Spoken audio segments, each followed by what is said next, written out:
Yang terhormat Ibu Emma Romadoni selaku Wakil Kepala Sekolah SD Negeri 57 Kota Bengkulu. Yang kami hormati Ibu Ana Puspitasari selaku pemateri kita pada siang hari ini. Dan seluruh Dewan Guru, staf serta staf tata usaha. Alhamdulillah, puji syukur kita panjatkan atas kehadiran Allah Subhanahu wa Ta'ala, yang mana pada kesempatan siang hari ini kita sama-sama dapat berkumpul di ruang rapat kita dalam keadaan sehat walafiat. Salawat serta salam senantiasa kita haturkan kepada Nabi kita, Nabi besar Muhammad Sallallahu Alaihi Wasallam. Semoga kita selalu diberikan syafaat hingga yaumil akhir nanti. Baik Bapak Ibu Guru, acara kita pada pagi hari ini yang pertama pembukaan, yang kedua menyanyikan lagu Indonesia Raya, yang ketiga doa, yang keempat sambutan, dan yang kelima acara inti, dan terakhir penutup. Untuk lancar dan berkah acara kita pada pagi hari ini, marilah kita sama-sama membuka dengan mengucapkan lafaz basmalah. Selanjutnya menyanyikan lagu Indonesia Raya yang akan dipimpin oleh Ibu Desi Melianti. Hadirin dimohon berdiri.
Kepada Bapak Apip, kami persilakan.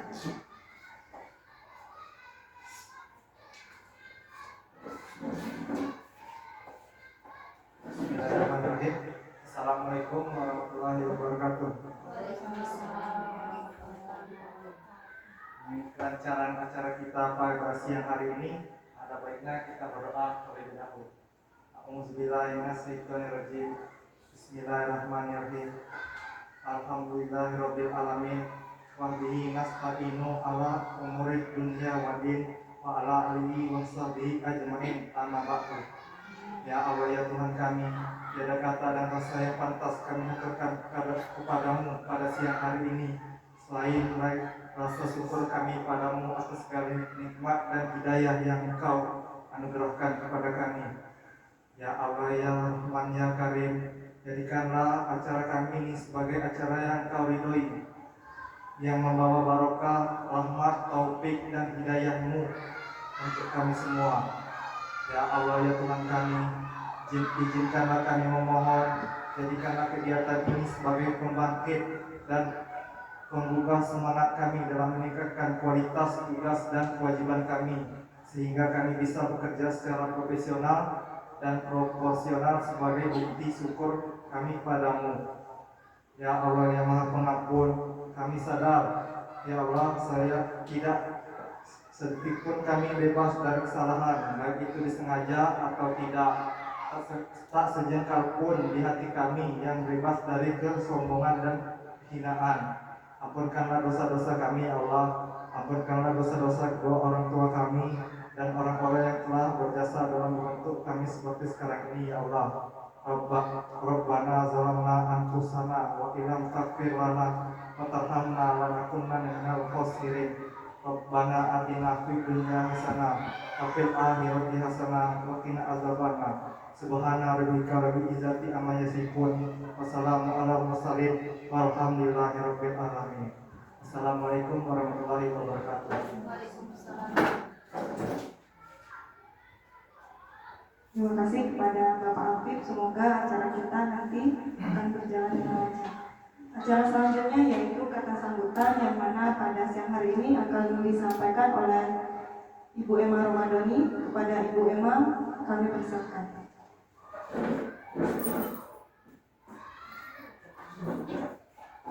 Assalamualaikum warahmatullahi wabarakatuh.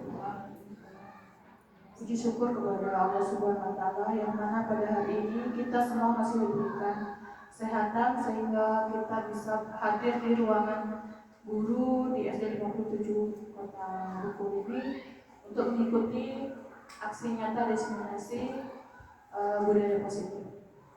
Tak lupa juga salawat dan salam marilah kita panjatkan pada junjungan kita Nabi besar Muhammad SAW beserta keluarga dan sahabatnya. Yang saya hormati Bapak Ibu dan guru beserta staf dan juga Ibu Ana sebagai CGP. Pada hari ini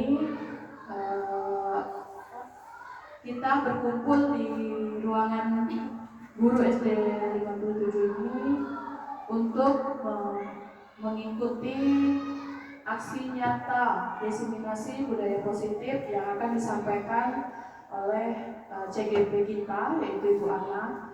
Mudah-mudahan nanti sesudah ini kita tertularkan ilmunya budaya positif itu dan juga bisa kita terapkan kepada anak didik kita. Terima kasih juga kesempatan ini. Ini kesempatannya untuk berbicara di sini. Saya mewakili Bunda Ferawati sebagai kepala sekolah karena tidak bisa membersamai kita dalam acara Ibu Ana ini. Jadi mudah-mudahan nanti kita bisa, ibu-ibu guru semuanya bisa menyampaikan budaya atau menerapkan budaya positif ini dalam pembelajaran di SD 57 Kota ini, sehingga anak murid kita mempunyai budaya yang positif yang sudah tertanam di hatinya. Jadi cukup sekian aja. Saya buka acara hari ini dengan mengucapkan Bismillahirrahmanirrahim.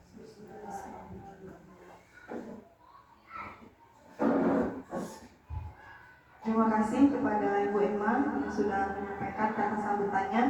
Kemudian acara selanjutnya yaitu acara inti, yaitu mengenai diseminasi budaya positif yang akan disampaikan oleh Ibu Ana Puspitasari selaku CGP. Kepada Ibu Ana Puspitasari kami persilakan. Baiklah, terima kasih kepada Ibu Anis yang telah membuka acara pada siang hari ini. Baiklah Bapak Ibu, sebelum kita ke materi, karena hari udah siang nih, kita STD dulu yuk. Ayo semuanya berdiri.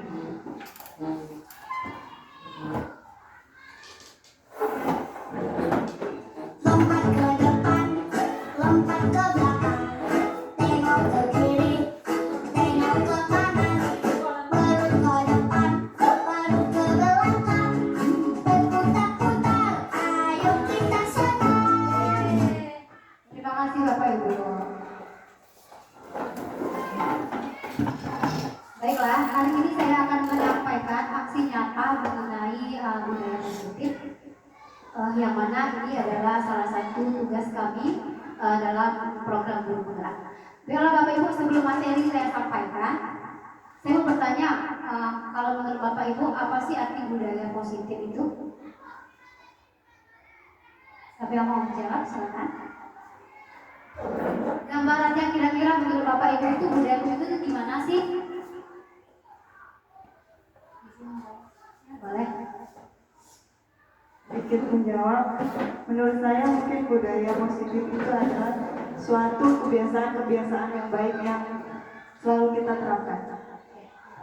Terima kasih. Ada yang mau menambahkan?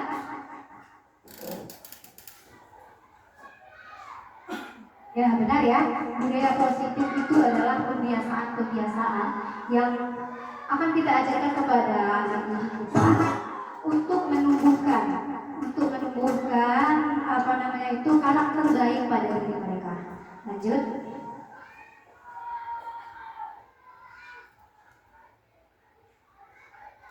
Next.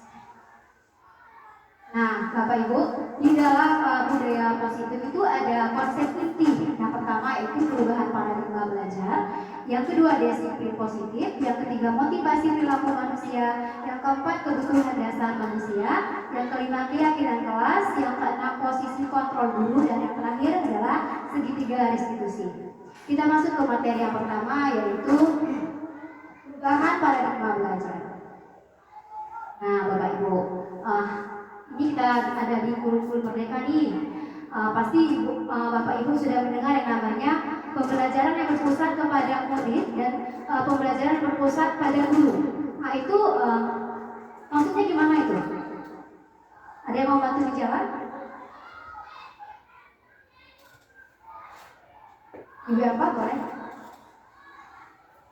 Pembelajaran maksudnya pembelajaran yang berpusat pada peserta didik. Iya.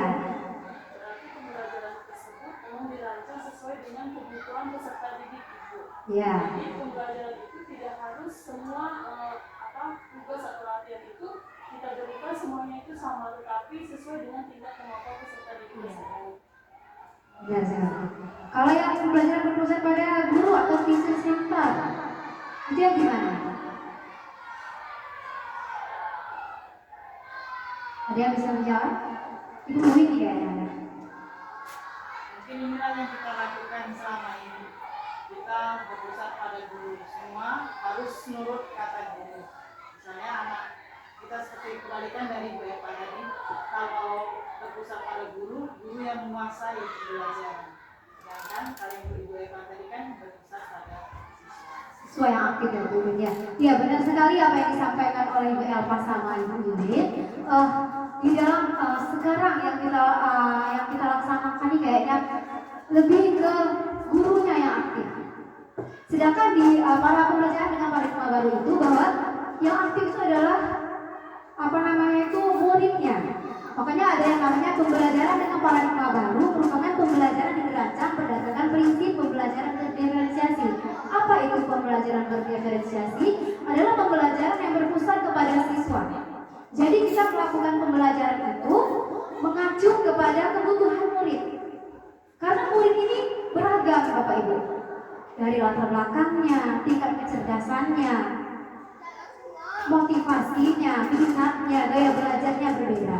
Nah, jadi diharapkan pada pembelajaran dengan paradigma baru ini melakukan pembelajaran berdiferensiasi sehingga para peserta didik belajar sesuai kebutuhannya berdasarkan tahap perkembangan sesuai teori modern untuk menunjukkan profil pelajar Pancasila.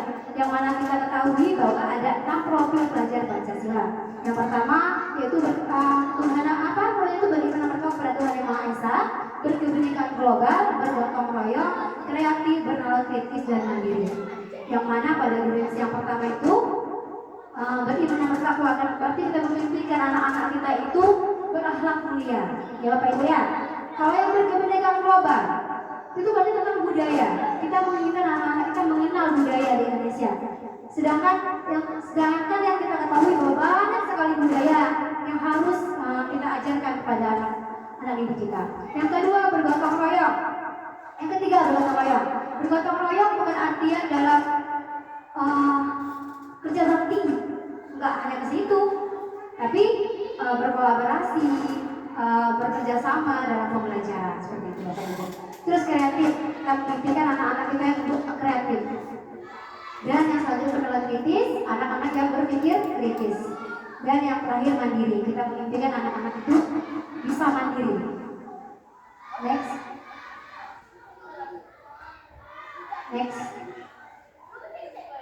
Nah, kita beralih ke disiplin positif, Bapak Ibu. Nah, kalau kita dengan kata disiplin, itu kira-kira yang terbayang oleh Bapak Ibu apa itu? Disiplin. Identik dengan apa kira-kira kalau dengan kata disiplin? Identik dengan aturan, Bapak Ibu ya. Aturan yang mengarah ke hukuman. Next, ma'am. Nah, disiplin positif itu berasal dari kata disiplina yang artinya belajar. Disiplin mengacu pada disiplin diri yang memiliki tanggung jawab yang terhadap apa yang dilakukannya berdasarkan nilai-nilai yang diyakininya. Jadi kita tuh menginginkan murid-murid itu disiplin itu bukan karena ada aturan, tapi memang meyakini nilai-nilai kebajikan. Next. Nah, disiplin positif itu diri dapat untuk memahami dan menyadari berdasarkan motivasi internal, bukan akibat paksaan, pujian ataupun hukuman. Selanjutnya, disiplin positif sebagai pendidik tujuan kita adalah menciptakan peserta didik yang memiliki disiplin diri sehingga mereka berperilaku mengacu pada nilai-nilai kebajikan universal dan memiliki motivasi intrinsik. Nah, jadi disiplin itu menuntut anak-anak itu untuk meyakini bahwa nilai kebajikan itu baik untuk dirinya, bukan karena takut dihukum, Bapak Ibu. Seperti itu yang diinginkan. Nah, nilai kebajikan itu nilai kebajikan universal, berarti diakui tanpa memandang dari suku bangsa, agama, bahasa maupun latar belakangnya. Seperti yang tadi kita sudah ketahui nilai-nilai dari Profil Pelajaran Pancasila, beriman bertakwa pada Tuhan Yang Maha Esa, berakhlak mulia, berkerukunan global, gotong royong, mandiri, kreatif, dan juga kritis. Itulah yang kita harapkan ada di diri peserta didik kita. Next. Nah, tadi kita sudah bahas tentang motivasi perilaku manusia. Nah, kita menginginkan anak-anak itu, Bapak Ibu, melakukan disiplin tadi, disiplin positif tadi, berasal dari dalam diri mereka, bukan karena takut hukuman atau tidak nyaman. Jadi kita menanamkan disiplin diri itu harus tertanam dari motivasi internal. Nah, motivasi perilaku manusia itu ada 3. Yang pertama nih, untuk menghindari ketidaknyamanan atau hukuman, untuk mendapatkan imbalan atau penghargaan dari orang lain, untuk menjadi orang yang mereka inginkan dan menghargai diri sendiri dan nilai yang mereka percaya. Nah, tadi kan Bapak Ibu berangkat dari rumah nih, datang ke sekolah, itu kira-kira datangnya pagi-pagi tujuannya apa? Supaya tidak kena marah sama kepala sekolah mungkin, atau memang kita harus datangnya pagi? Tanggung jawab ya. Nah, berarti itu Bapak Ibu sudah meyakini disiplin diri Bapak Ibu. Kalau tadi kita takutnya karena marah sama kepala sekolah, berarti masih motivasi ekstrinsik atau eksternal ya. Nah, berhubungan dengan tadi aturan itu identik sama hukuman. Nah, di sini kita akan membedakan antara hukuman, konsekuensi, dan restitusi. Hukuman itu tidak terencana, tiba-tiba. Ya, misalnya murid kita ini terlambat datang ke sekolah, hukumannya berlari. Itu hukumannya. Kira-kira nyambung nggak? Dia terlambat disuruh berlari. Nah, itulah hukumannya, Bapak Ibu. Murid tidak tahu apa yang akan terjadi, bersifat satu arah kita yang menentukan. Berupa fisik, senang apa kita apain itu, atau psikisnya, omongan kita, verbal. Kamu ini terlambat, hadir seperti itu. Yang kedua, konsekuensi. Nah, kalau konsekuensi ini terencana, Bapak Ibu. Misalnya nih, anak terlambat, konsekuensinya apa? Kalau mereka terlambat masuk ke kelas, mereka akan ketinggalan pembelajaran. Nah, jadi mereka ada kesepakatan antara murid dan guru. Murid tidak tetap dibuat tidak nyaman, memang ya betul. Terus sikap guru memonitoring murid selalu seperti itu. Dan yang terakhir, restitusi, proses menciptakan kondisi bagi murid untuk memperbaiki kesalahan. Proses yang kolaboratif mengajarkan murid untuk mencari solusi sendiri. Berarti yang bagus ini yang restitusi ini Bapak Ibu. Nah, kita lanjut ke apa? Materi selanjutnya yaitu kebutuhan dasar manusia. Nah, Bapak Ibu, kebutuhan dasar manusia itu adalah segala sesuatu yang dilakukan untuk mendapatkan apa yang kita inginkan. Seluruh tindakan yang kita lakukan memiliki tujuan tertentu dan semua usaha terbaik yang kita lakukan adalah dalam rangka agar kebutuhan dasar kita terpenuhi dengan baik. Next. Nah, pada diri kita ini Bapak Ibu, diri kita semuanya, buat murid kita memiliki 5 kebutuhan dasar manusia. Yang pertama itu bertahan hidup, yang kedua kasih sayang, yang ketiga kebebasan, yang keempat kesenangan, dan yang kelima penguasaan. Kalau yang bertahan hidup itu maksudnya itu antara lain adalah untuk memenuhi kebutuhan makanan, pakaian, tempat tinggal, keamanan, dan kesehatan. Yang kedua, kasih sayang dan rasa diterima. Rasa diterima diperdulikan, berbagi, kerjasama, menjadi bagian dalam kelompok. Penguasaan, harga diri, keinginan untuk dianggap, memimpin, berprestasi, diakui dan didengar. Kebebasan itu terdiri dari mandiri, memiliki pilihan, mencoba hal baru, mampu mengendalikan arah dirinya. Kesenangan, bermain, humor, antusiasme, dan tertawa.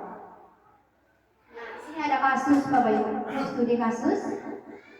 Ibu Zulaika, guru wali kelas 9H, sedang bingung menghadapi ulas salah satu murid di kelasnya.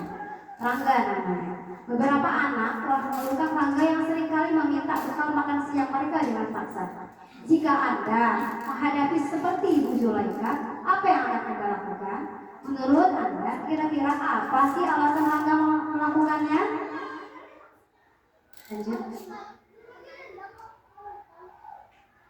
Nah, ya Bapak Ibu, alasan yang pertama. Jadi kita ke kebutuhan dasar manusia ya.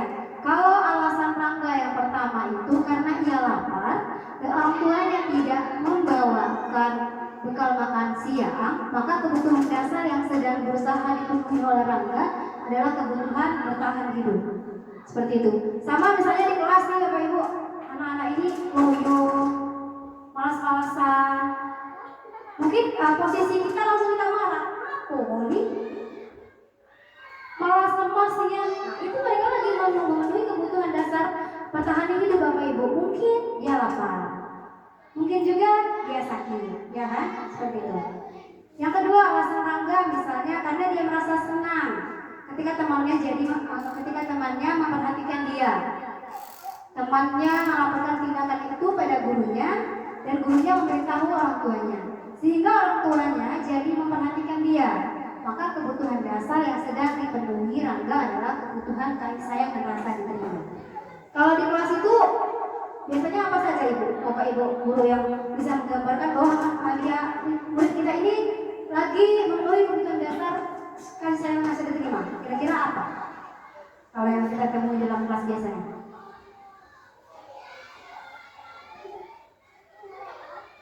Apa yang kira-kira? Iya benar, cari perhatian. Misalnya, Bu, aku beli konsep baru kayak gitu kalau kelas rendah ya. Kalau kelas tinggi itu apa tuh nih kalau dia tuh lagi cari perhatian? Cari perhatian gurunya gitu nah. Jadi mereka tuh ingin memenuhi kebutuhan yang rasa kasih sayang tadi. Itu apa itu kira-kira kalau kelas tinggi itu? Gimana Beb? Mengganggu temannya, usil. Jadi kalau temannya itu sakit mungkin dia gembira ya gitu. Jadi iya. Ya, next. Alasan Rangga yang ketiga, misalnya karena temannya jadi takut dengan dia dan menuruti keinginannya, maka sebetulnya Rangga sedang berusaha memenuhi kebutuhan dasar akan kekuasaan. Ini yang banyak kayaknya nih ya. Banyak banget yang kayak gini nih. Kelas-kelas tinggi nih kayaknya. Merasa, oh kalau misalnya adik kelas rendah atau adik kelasnya itu mengagung-agungkan, mereka bangga kayak gitu ya. Begitu kira-kira. Jadi untuk memenuhi kebutuhan dasar akan kekuasaan. Yang keempat, alasan rangga yang keempat karena dia merasa bosan dengan bekal makanan yang dibawakan ibunya dari rumah. Karena ibunya selalu membawakan bekal yang sama. Oleh karena itu dia ingin mencoba makanan teman-teman yang beraneka ragam. Maka Rangga sedang berusaha memenuhi kebutuhan akan kebebasan. Sama kayak seperti ini Bapak Ibu. Kita selalu nih mengajar dengan metode tradisional tuh, metode lama, ceramah gitu kan. Terus ada murid kita yang tuh belum wawasan. Mungkin mereka tuh ingin pilihan kayak gitu nah. Apa sih saya bosan Bu kayak gitu nah. Sebenarnya dia tuh lagi menunjukkan bahwa dia tuh pengen berganti metode kayaknya, metode pengajarannya tuh. Itu mereka lagi memenuhi kebutuhan dasar akan kebebasan. Alasan yang kelima misalnya karena ia melakukannya karena ia iseng saja dan ingin menikmati ekspresi wajah teman-temannya yang karena diambil makanannya dan menurut dia ekspresi teman-temannya itu lucu, maka berarti Rangga sedang berusaha memenuhi akan kebutuhan kesenangan sama yang kata Ibu Emma tadi, usil. Jadi kalau itu temannya itu marah, dia yang kesenangan ya seperti itu ya. Jadi untuk memenuhi kebutuhan kesenangan. Ini pernyataannya Bapak Ibu, berarti ketika seorang murid melakukan suatu perbuatan yang bertentangan dengan nilai-nilai kebajikan atau melanggar peraturan, sebenarnya hal itu dikarenakan mereka gagal memenuhi kebutuhan dasar mereka. Jadi kita sebagai ibu jangan langsung menghati, kita cari tahu dulu kebutuhan dasar apa yang mereka inginkan.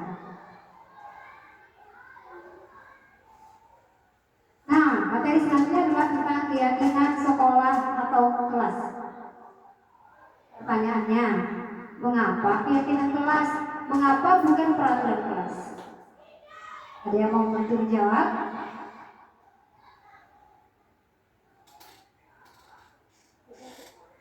Ya, boleh. Menurut saya kalau keyakinan kelas itu kan ditentukan sama anak-anak bersama kan ya. Jadi anak-anak itu punya keyakinan kelas apa kayak gitu. Dari setiap siswa itu mempunyai itu ide sendiri-sendiri. Tapi kalau peraturan kelas itu sudah ditentukan, jadi tanpa ide-ide atau gagasan dari anak itu sendiri. Menurut saya. Benar sekali ya jawaban dari Bu Emma. Mengapa keyakinan kelas? Karena tadi kita kembali ke nilai-nilai kebajikan universal tadi Bapak Ibu. Mengapa bukan peraturan kelas? Kalau peraturan itu benar yang dikatakan Bu Emma sudah ada kadang. Jadi tidak ada kesepakatan antara murid dan guru. Sama seperti ini Bapak Ibu. Ada peraturan seperti ini. Gunakanlah helm saat berkendara. Kalau menurut Bapak Ibu tujuannya apa sih pakai helm saat berkendara motor? Melindungi diri. Terus apa lagi? Mungkin untuk menghindari kehadiran.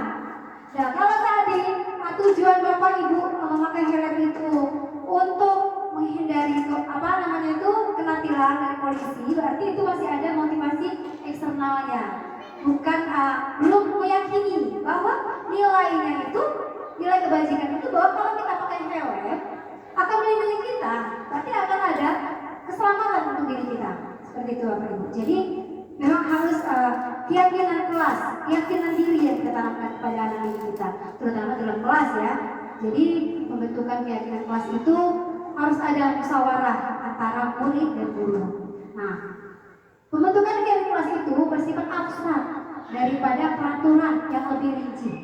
Nah, maksudnya itu kalau keyakinan kelas itu lebih jelas, padat, enggak bertele-tele kata-katanya. Berupa pernyataan universal, iya, nilai-nilai kebajikan tadi dibuat dalam pernyataan positif. Tidak ada keyakinan kelas itu misalnya dilarang membuang sampah. Tidak boleh ada kata dilarang. Itu kan kalau dilarang berarti pernyataan yang negatif ya Bapak Ibu ya. Terus sedikit saja agar mudah diingat, ya nggak boleh paling banyak itu 7 gitu, nggak boleh sampai 10 atau berapa. Nanti lupa murid kita. Sesuai dengan kondisi kelas dan sekolah sehingga mudah diterapkan. Dan yang terakhir, semua warga sekolah atau warga kelas dilibatkan serta membuat kegiatan kelas. Jadi kalau yang tadi Bapak Ibu yang belum ada pakai kegiatan kelas, maka langkah-langkah yang dilakukan itu seperti itu ya Bapak Ibu ya.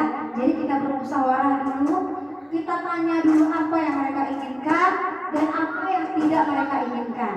Setelah bermusyawarah, mereka menuliskan keinginan mereka, kita beri sticky note seperti itu. Nanti mereka menempelkan, itu berjalan ke kelas 5, mereka menempelkan apa yang mereka inginkan dan apa yang tidak mereka inginkan. Nanti kita kelompokkan, jadi menjadi sebuah keyakinan. Kita sepakati keyakinan ini, sampaikan tujuan dan manfaatnya, nanti mereka tanda tangan di sana Bapak Ibu. Jadi kalau misalnya mereka melanggar, mereka ingat keyakinan kelas itu mereka sudah menandatanganinya. Untuk seperti Ibu Mira sama Pak Apik itu boleh juga dilakukan keyakinan sebelum melakukan pembelajaran ke kelas-kelas. Harus ada kesepakatan dulu bersama murid-murid kita. Jadi bukan hanya wali kelas saja yang membuat keyakinan kelas, guru-guru mapel juga bisa, Ibu Mira ya, Pak Apik ya, dan kesepakatan kelas. Nah, keyakinan sekolah atau kelas, guru berperan dalam mewujudkan terbentuknya keyakinan sekolah atau kelas dengan adanya kesepakatan antara guru dan murid. Keyakinan sekolah atau kelas berupa pernyataan universal yang mudah diingat dan dipahami dan harus diterapkan di lingkungan sekolah. Nah, ini keyakinan kelas yang di kelas 5 Bapak Ibu yang sudah kami musyawarahkan bersama.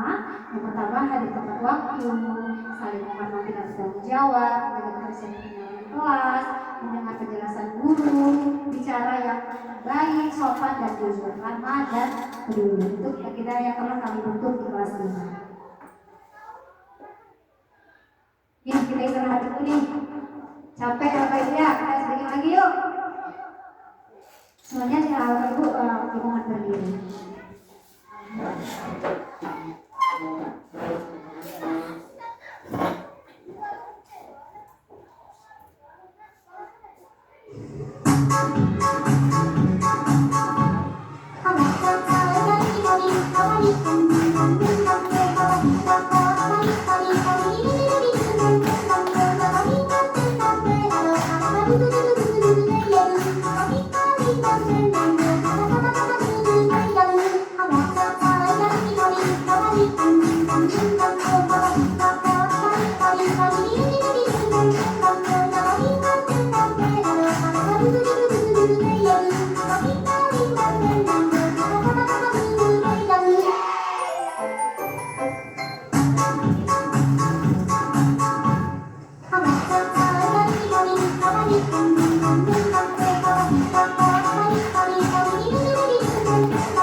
Materi selanjutnya itu mengenai posisi kontrol restitusi Bapak Ibu. Nah, yang mana? Next. Yang mana ada 5 posisi kontrol restitusi. Yang pertama, guru sebagai penghukum. Yang kedua, guru sebagai pembuat rasa bersalah. Guru sebagai teman, guru sebagai pemantau, dan guru sebagai manajer. Nah, di sini ada 5 posisi kontrol restitusi. Kalau yang penghukum itu biasanya guru itu berkata menghadik, menunjuk-nunjuk, menyakiti, menyindir.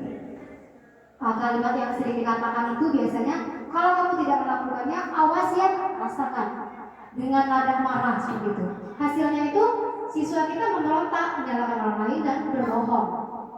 Kaitannya dengan dunia berkualitas, murid mengatakan guru di luar dunia berkualitas. Murid berkata, biarkan saja, tapi juga marah-marah lagi. Dampak pada murid yaitu mengulangi kesalahan Bapak Ibu. Yang kedua, posisi kontrol yang kedua itu adalah pembuat rasa bersalah. Guru itu berceramah dan mengatakan seharusnya ibu kecewa seperti itu. Kamu sudah tahu ibu terlalu sekali mengatakan ibu stres seperti itu. Jadi murid itu merasa memiliki rasa bersalah Bapak Ibu. Hasilnya menyembunyikan, menyangkal, berbohong. Kaitannya dengan dunia berkualitas, murid meletakkan guru dalam dunia berkualitas. Murid berkata, maafkan saya, dan dampaknya itu merasa rendah diri, Bapak Ibu. Yang ketiga yaitu posisi kontrol teman, membuat alasan-alasan untuk muridnya. Ayolah, lakukan demi ibu. Masa kamu tidak mau? Ingat tidak ibu pernah bantu. Ketergantungan dan hasilnya, Bapak Ibu. Murid meletakkan guru sebagai orang yang sangat penting di dunia berkualitas. Murid berkata, saya pikir bapak atau ibu teman saya, ternyata begitu. Dampaknya untuk anak murid kita yaitu lemah, tidak mandiri, terus bergantung kepada kita. Yang keempat, posisi kontrol pemantau. Itu menghitung dan mengukur. Jadi kaitannya dengan konsekuensi tadi, Bapak Ibu. Apa peraturannya? Menyesuaikan diri bila diawasi.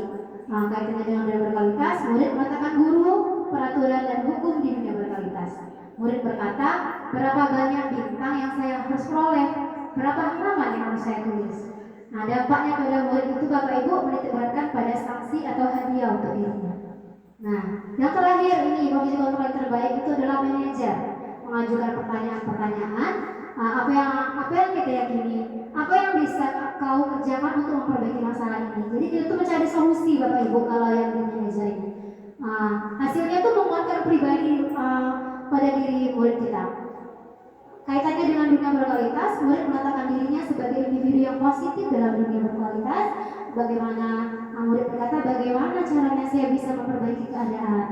Dampak pada murid yaitu mengevaluasi diri, bagaimana cara memperbaiki diri.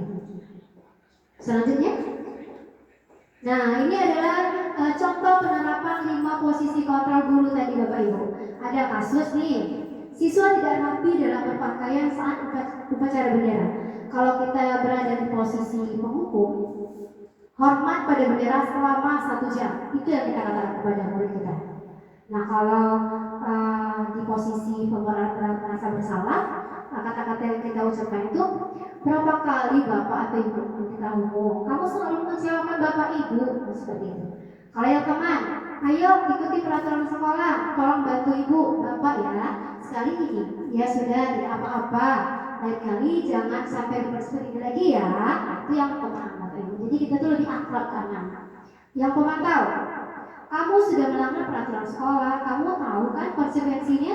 Sebelum upacara, pakaian kamu sudah harus rapi dan jangan diulangi lagi. Dan yang terakhir nih, posisi yang paling terbaik.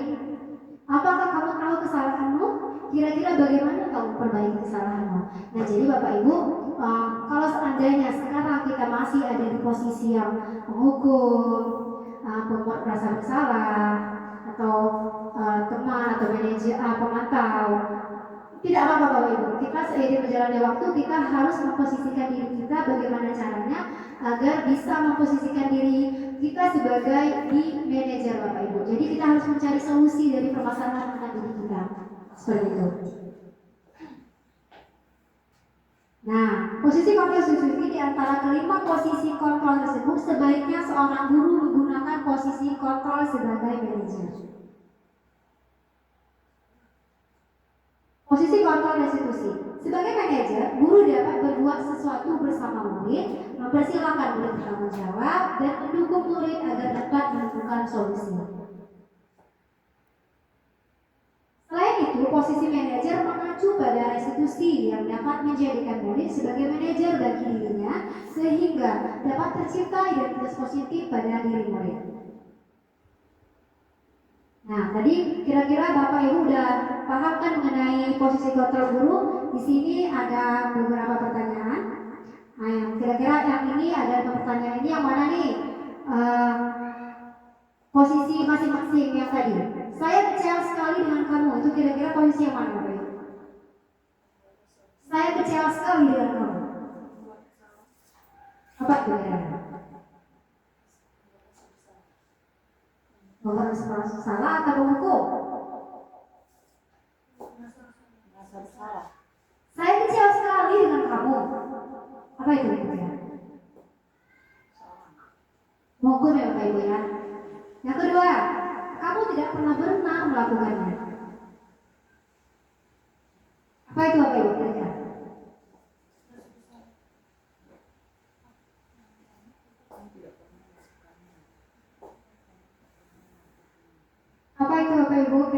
kamu tidak pernah benar melakukannya.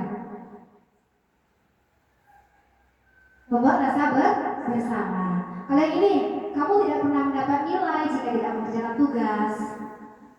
Apa itu? Memantau ya Bapak Ibu ya? Memantau. Kalau ini, apa rencanamu untuk menyelesaikan masalah ini? Belajar ya. Ayolah, lakukan demi Bapak atau Ibu ya. Teman ya. Tepuk tangan untuk kita semua. Pasti udah tahu ya, posisi kontrol guru. Materi yang terakhir ini Bapak Ibu mengenai segitiga restitusi. Apa itu segitiga restitusi? Segitiga restitusi adalah proses membantu siswa memperbaiki kesalahan mereka sehingga mereka dapat kembali ke kelompoknya dengan karakter yang lebih kuat. Nah, ini tahapannya Bapak Ibu, tahapan dalam segitiga restitusi. Yang pertama, menstabilkan identitas. Yang kedua, validasi tindakan yang salah. Dan yang terakhir adalah menanyakan keyakinan.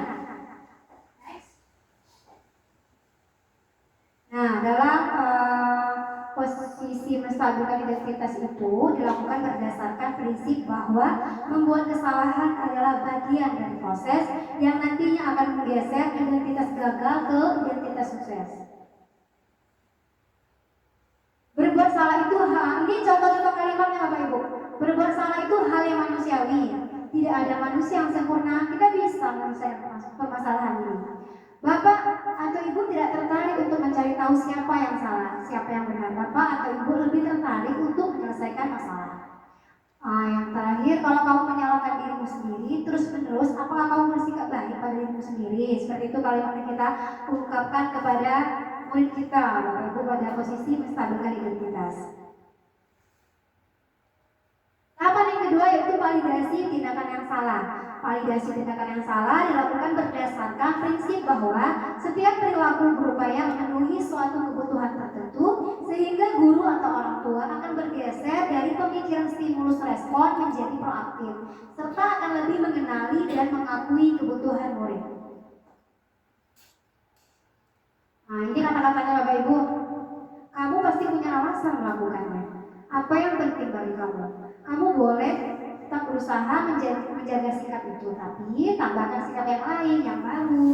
Maukah kamu belajar cara lain untuk mendapat yang kamu butuhkan tanpa harus memukul? Seperti itu kata-kata Bapak Ibu yang kita ungkapkan kepada murid kita pada validasi tindakan yang salah. Dan yang terakhir, menanyakan keyakinan. Menanyakan keyakinan dilakukan dengan memberi pertanyaan bermakna kepada murid atau anak untuk memunculkan motivasi secara intensif sehingga mampu mengaitkan keyakinannya dengan tindakan yang salah. Kembali lagi ke keyakinan kelas Bapak Ibu. Tadi kan kita udah bikin keyakinan kelas tuh. Nah, kalau anak murid kita melakukan kesalahan, kita kembalikan lagi keyakinan mana yang mereka yakini, keyakinan mana yang mereka langgar, seperti itu. Nah, ini kata-katanya Bapak Ibu. Apa nilai yang kita pelajari di sekolah? Nilai-nilai apa yang telah kita sepakati? Ideal itu seperti apa sih? Kamu ingin jadi anak yang seperti apa? Apa yang kamu rasakan ketika kamu melakukan itu? Kamu menjadi orang yang seperti apa? Nah, ini Bapak Ibu video yang telah saya lakukan dalam menyelesaikan masalah menggunakan segitiga restitusi.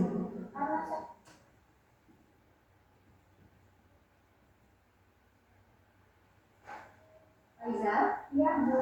kamu tahu tidak kenapa dipanggil kamu di sini? Karena saya telah masuk ke dalam kelas kan, Bu. Iya, betul Aiza. Menurut Aiza nih, terlambat masuk ke dalam kelas setelah jam istirahat itu baik atau tidak? Tidak, Bu. Saya salah, Bu. Saya minta maaf. Tidak apa-apa Aiza. Semua orang pernah melakukan kesalahan. Tidak ada orang yang sempurna di dunia ini. Ibu tidak pernah melakukan kesalahan seperti Aiza. Di sini ibu tidak mencari siapa yang salah, tapi kita harus mencari solusi dari permasalahan ini ya nak. Ya, Bu. Aiza pasti punya alasan melakukannya. Contoh saya terang kepada ibu Aiza. Saya kasihkan bersama yang dimaksudkan Bu sebelum ibu kantin. Saya yang kantin gambar dulu, Bu. Oh seperti itu.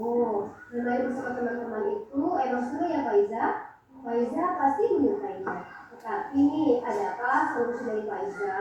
Pak Aiza tidak bisa bermain bersama teman-teman, bisa tidak masuk kantin tanpa Faiza terlambat masuk ke dalam kelas. Pada membagi waktu dengan baik, Bu.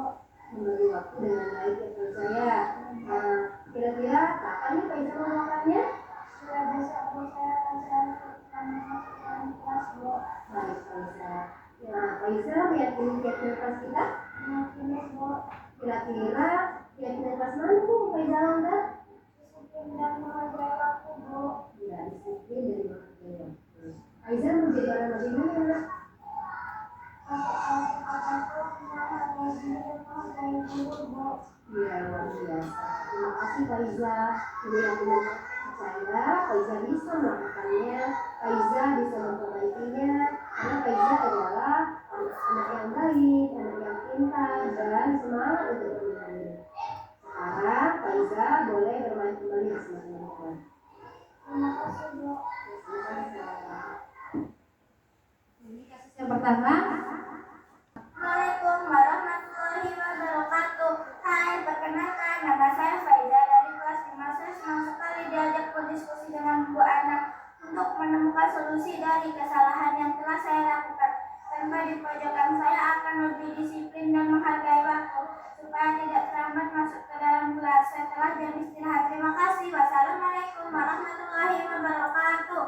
Nah, ini untuk masalah yang kedua Bapak Ibu. Kamu tahu nggak kenapa itu? Hari ini kamu pikir nggak? Kemarin jadwal kamu hari apa? Hari ini, tapi kamu tidak di kelas. Itu juga kali ini saja kamu tidak di kelas. Tidak apa-apa loh, ini semua orang pernah loh. Ini juga akan kesalahan, tapi kita harus berusaha untuk memperbaikinya ya nak. Baik, kamu pasti punya alasan apa? Coba ceritakan kepada ibu. Kenapa terlambat kamu?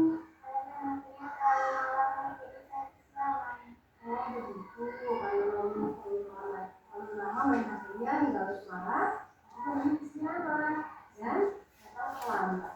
Masakan dengan kamu kelas ini yang baik. Ini tidak mengakui waktu. Kita solusinya ya nak. Kamu lihat kelas kita? Kira-kira keyakinan kelas mana nih yang melanggar? Iya. Kamu meyakini disiplin yang akan kamu lakukan atau tidak?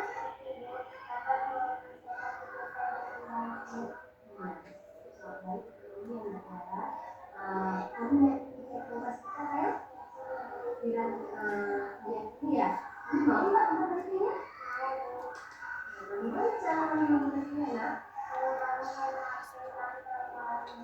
Iya, itu setuju apa yang kamu ini. Kita tidak boleh melihat terlalu lama ya.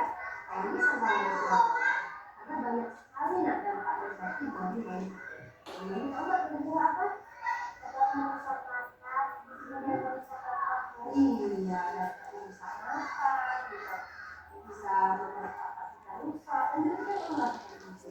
Dan sekarang ini kita tidak terlambat. Ini namanya kalau kita sudah tahu harus terlihat kira-kira kamu mau memperbaikinya.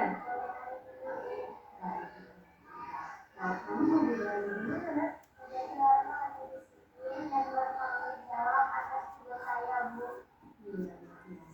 Terima kasih kali ya. Ibu yakin dan percaya dan berusaha untuk melakukannya. Lagi anak ya. Sekarang kamu boleh kembali di sini.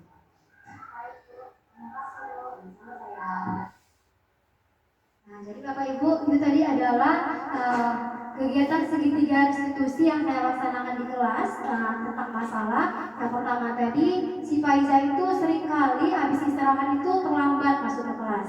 Dan yang Naomi tadi sudah beberapa kali tidak melaksanakan tiket kelas. Jadi saya memecahkan masalahnya menggunakan segitiga institusi. Dan saya berharap Bapak Ibu juga melaksanakan pemecahan masalah yang ada di kelas Bapak Ibu dengan menggunakan segitiga restitusi. Dan materi segitiga restitusi tadi adalah materi yang terakhir. Apakah ada yang ingin Bapak Ibu pertanyakan? Apa sudah pas semuanya? Sudah Bapak Ibu ya, dan semoga kegiatan kita pada hari ini dapat kita implementasikan ke sekolah kita agar murid kita, sekolah kita itu bisa melaksanakan budaya positif untuk menumbuhkan karakter baik pada diri anak didik kita dan memajukan kualitas pendidikan di sekolah kita. Terima kasih karena Bapak Ibu telah mau mendengarkan tentang desiminasi penyebaran budaya positif, telah meluangkan waktunya, tenaganya hari ini. Saya juga terima kasih. Saya akhiri, wabillahi taufiq wal hidayah. Wassalamualaikum warahmatullahi wabarakatuh.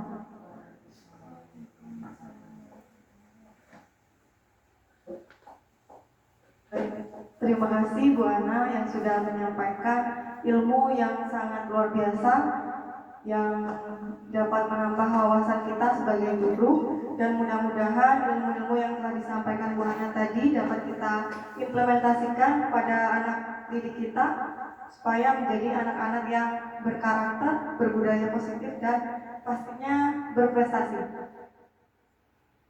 Dan saya ucapkan terima kasih Bapak Ibu guru yang sudah berpartisipasi mengikuti kegiatan ini. Kita sampai ke penghujung kegiatan, marilah kita tutup kegiatan kita dengan mengucapkan lafaz hamdalah. Nah, saya sebagai MC mohon maaf apabila ada kesalahan, kepada Allah saya mohon ampun. Saya akhiri, Assalamualaikum warahmatullahi wabarakatuh.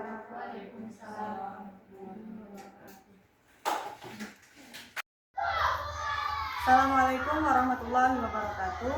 Saya Ibu Anissa Rifa, salah satu guru di SD Negeri 57 Kota Bengkulu. Alhamdulillah hari ini saya sudah mengikuti desiminasi mengenai budaya positif dari calon guru penggerak, yaitu Ibu Ana Puspita Sari. Saya sangat senang mendapatkan materi ini, terutama budaya positif, 5 posisi kontrol guru dan segitiga restitusi. Insya Allah mudah-mudahan saya bisa menerapkan 5 posisi kontrol guru dengan saya menjadi guru sebagai manajer bagi siswa-siswi saya, dan juga saya bisa menyelesaikan masalah-masalah yang ada di kelas saya menggunakan penerapan langkah-langkah segitiga.